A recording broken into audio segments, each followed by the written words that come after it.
예수를 더욱 사랑 고백하시겠습니다.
같이 기도하시겠습니다. 하나님 감사합니다. 비록 영상으로 예배하지만 이 예배 가운데 하나님 임재하여 주셔서 말씀 가운데 도전받게 하시고 말씀으로 공급받고 세임 얻어서 또 맡겨진 사명을 믿음으로 잘 감당할 수 있도록 하나님 축복하여 주시옵소서. 예수님 복되신 이름으로 간절히 기도드려옵나이다. 아멘.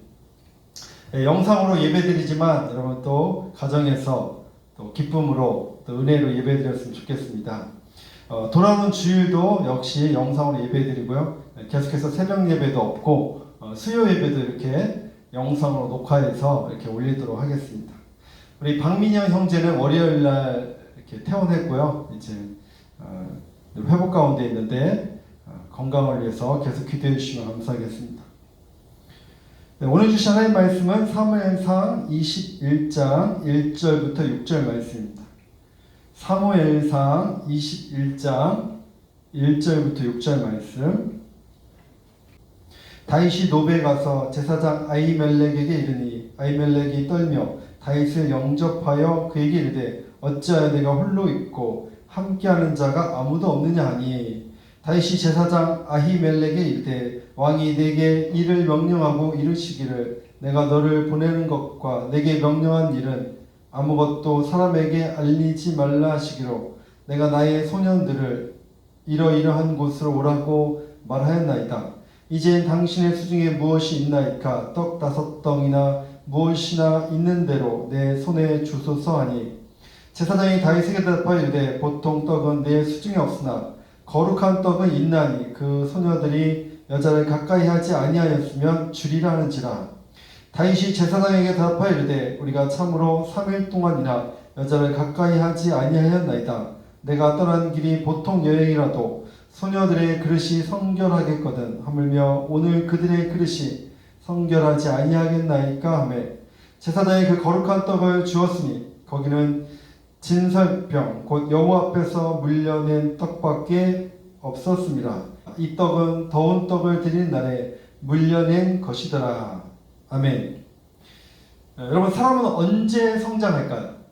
보통 고난과 약함을 통해서 성장합니다. 남자들은 이렇게 군대 갔다 오면 주로 이렇게 사람이 좀 더 성장하고 오죠. 왜냐하면 군대 가면 참아야 되고 인내해야 되고 또 훈련을 통해서 더 성숙해져 가기 때문에 그렇습니다.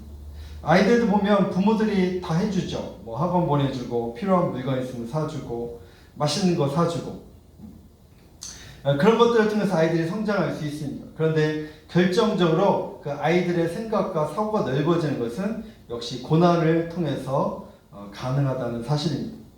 특별히 이렇게 아이들을 동남아 선교지 같은 데 보내면 좋습니다. 그런 곳에 가면 배우는 게 많죠. 잠자리 불편하죠. 뭐 먹는 거 불편하죠. 현지 아이들 불쌍해 보이죠. 그런 것들을 통해서 아이들이 감사하게 되고 그런 것들을 통해서 아이들의 생각의 폭이 더 넓어지는 것을 볼 수 있습니다. 하나님이 우리를 성장시키는 방법도 역시 고난입니다.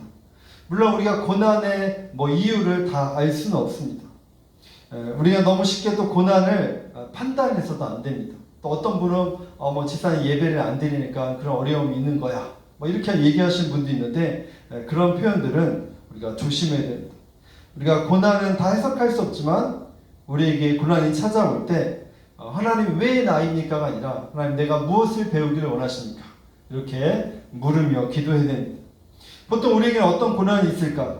육체의 질병도 있고 또 물질의 고난도 있고 부부간의 문제도 있고 또 자녀 문제도 있고 또 사람을 통한 고난도 있습니다. 그럼 오늘 다윗은 어떤 고난이 있었을까? 사람을 통한 고난이 있었습니다. 다윗은 일찌감치 왕으로 기름 부음 받았습니다. 이제 모든 것이 만사 형통해야 되고 대박난 인생을 살아야 됩니다. 그런데 문제가 꼬이기 시작하죠. 믿음이란 막연히 잘 되는 것을 기대하는 것이 아니라 하나님을 온전히 신뢰하는 것을 말합니다. 한번 같이 한번 읽어볼까요? 시작. 믿음이란 막연히 잘 되는 것을 기대하는 것이 아니라 하나님을 온전히 신뢰하고 의존하는 것을 말합니다. 하나님은 위대한 조각가이십니다. 자연석과 같은 우리를 다듬으셔서 하나님의 걸작품을 만드시죠. 다윗은 사무엘부터 기름 부음 받았습니다. 하지만 사울이 살아있기 때문에 아직 왕은 아니죠. 다윗은 거인 골리앗과 싸워 승리합니다. 많은 사람들이 다윗을 칭찬하죠. 사울은 천천히요, 다윗은 만만히요. 뿐만 아니라 다윗은 사울 밑에서 중요한 직책도 잘 임무를 완수하는 것을 볼 수 있습니다. 그런데 어느 날부터 사울이 악령이 임하고 질투와 시기에 사로잡혔고 다윗을 죽이려고 합니다. 다윗은 정처없이 도망자의 삶을 살게 되죠. 다윗은 어떻게 이 시련의 기간을 극복했을까? 멋지게 고난과 역경을 극복했을까? 아닙니다. 오늘 본문 말씀은 인간적인 다윗의 모습을 볼 수 있습니다. 우리와 똑같이 다윗도 역시 방황하고 절망하고 낙심하는 것을 볼 수 있습니다. 하나님은 그런 실패를 통해서 우리를 하나님의 사람으로 이렇게 세워져 가는 것을 볼 수 있습니다. 첫 번째, 다윗은 거짓말을 합니다. 오늘 본문 1절, 2절 현대인의 성경으로 한번 같이 보도록 하겠습니다. 화면을 보면 되겠습니다. 다윗은 제사장 아히멜렉을 만나려고 노브를 갔다. 아히멜렉은 그를 만나자 떨면서 자네 혼자 웬일인가? 어째서 같이 온 자가 없는가? 하고 물었다. 그러자 다윗은 제사장 아히멜렉에게 왕이 임무를 맡겨 나를 여기까지 보냈습니다 하고 거짓말을 하면서 다시 말을 이었다. 왕은 내가 여기 온 일을 아무에게도 알리지 말라고 했습니다. 그래서 내 부하들에게는 나중에 만날 곳만 이야기해주고 서로 헤어졌습니다. 지금 다윗은 어떤 상황이냐면 사울을 피해서 지금 도망가는 상황이었어요. 그리고 이제 아히멜렉을 만났는데 거짓말을 친 거예요. 그렇죠? 왕의 특명을 받아서 지금 비밀 작전을 수행하고 있다고 거짓말을 합니다. 뿐만 아니라 다윗은 또 이방 나라로 도망가는데 거기서도 왕이 아닌 것처럼 미친 척을 하기도 했습니다. 다윗은 며칠 동안 먹지 못해서 제사장에게 떡을 달라고 하죠. 제사장은 진설병에 있는 떡밖에 없다고 했습니다. 이 진설병은 무엇일까요? 누룩을 넣지 않은 떡입니다. 성수에 보면 저렇게 진설병이 있는데 떡이 총 6개씩 12개가 있습니다. 이스라엘의 12지파를 상징하죠. 안식일마다 저 떡은 이렇게 새롭게 갈아주었습니다. 저 떡은 제사장만이 먹을 수 있는 떡이죠. 율법에 정해져 있습니다. 근데 다윗이 배고팠을 때 제사장이 저 떡을 주었죠. 훗날 예수님도 정당한 것으로 해석을 합니다. 신약성에 보면 예수님의 제자들이 안식일에 이렇게 밀밭 사이로 지나가다가 그 이삭을 이렇게 잘라서 먹습니다. 이 바리새인과 서기관들이 왜 안식일 날 일을 했느냐? 그래서 비방하죠. 그때 예수님이 이 구약에 있는 다윗의 이야기를 꺼내죠. 여러분, 하나님이 율법을 주신 이유는 우리를 억압하게 한 것이 아니라 인간에 대한 사랑과 긍휼입니다. 어쨌든 다윗은 이 위기의 순간에 거짓말을 했습니다. 이게 인간의 연약한 모습을 볼 수 있죠. 두 번째, 다윗은 두려워했습니다. 여러분, 두려운 마음은 하나님 주신 마음이 아니죠. 두려움은 인간의 기능을 마비시킵니다. 오늘 본문 10절, 12절 말씀입니다. 오늘 본문 10절, 12절 현대인의 성경으로 제가 한번 읽겠습니다. 여러분, 화면을 보시면 되겠습니다. 그날에 다윗이 사울을 두려워하여 일어나 도망하여 가드왕 아기스에게로 가니 아기스의 신하들이 아기스에게 말하되 이는 그 땅의 왕 다윗이 아니니까 우리가 춤추며 이 사람의 일을 노래하며 이르되 사울이 죽인 자는 천천히요 다윗은 만만히로다 하지 아니하였나이까 한지라. 다윗이 이 말을 그의 마음에 두고 가드왕 아기스를 심히 두려워하여. 다윗은 사울을 두려워했고 그리고 이방 나라로 도망가서 또 가드왕 아기스를 두려워했다. 그것도 심히 두려워했다. 이렇게 표현하고 있죠. 우리는 언제 두려워할까요? 문제가 커 보이면 두려움이 생깁니다. 여러분, 코로나19 바이러스로 연일 폭발적으로 지금 늘어나고 있는데 확진자가 늘어나면서 많은 사람이 또 두려움 가운데 있습니다. 여러분, 코로나19 바이러스가 크게 보이기 시작할 때 우리는 두려움이 더 커지죠. 어쩌면 이것이 인간적인 우리의 모습입니다. 사실 다윗하면 가장 먼저 떠오르는 생각이 뭐죠? 다윗과 골리앗과의 싸움이죠. 다윗의 아이콘, 담대함이고 용맹함. 그렇죠? 다윗은 여호와의 이름으로 거인 골리앗을 무너뜨리고 했습니다. 거인 골리앗과 싸우러 갈 때 칼과 창이 필요 없었습니다. 오직 물맷돌 5개를 가지고 갔죠. 그때만 해도 두렵지 않았습니다.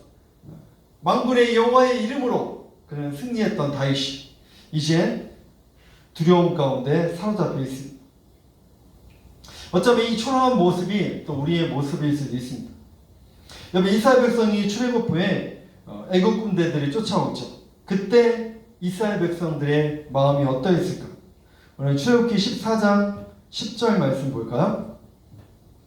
출애굽기 14장 10절. 성경책이 있으신 분은 찾으시면 되고요. 네, 화면을 통해서도 보도록 하겠습니다. 출애굽기 14장 10절 말씀. 바로가 가까이 올 때 이스라엘 자손이 눈을 들어본즉 애굽 사람들이 자기 뒤에 이른지라 이스라엘 자손이 심히 두려워하여 여호와께 부르짖고. 지금 이제 출애굽한 이스라엘 백성들, 근데 바로가 쫓아오는 거예요. 그럴 때 이스라엘 백성들은 심히 두려웠다. 그렇죠? 심히 두려웠다.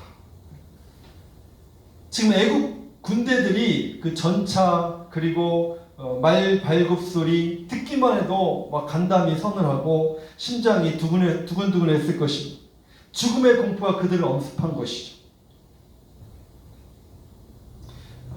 왜 그렇게 두려웠냐면 이 문제를 크게 보기 때문에 그렇습니다.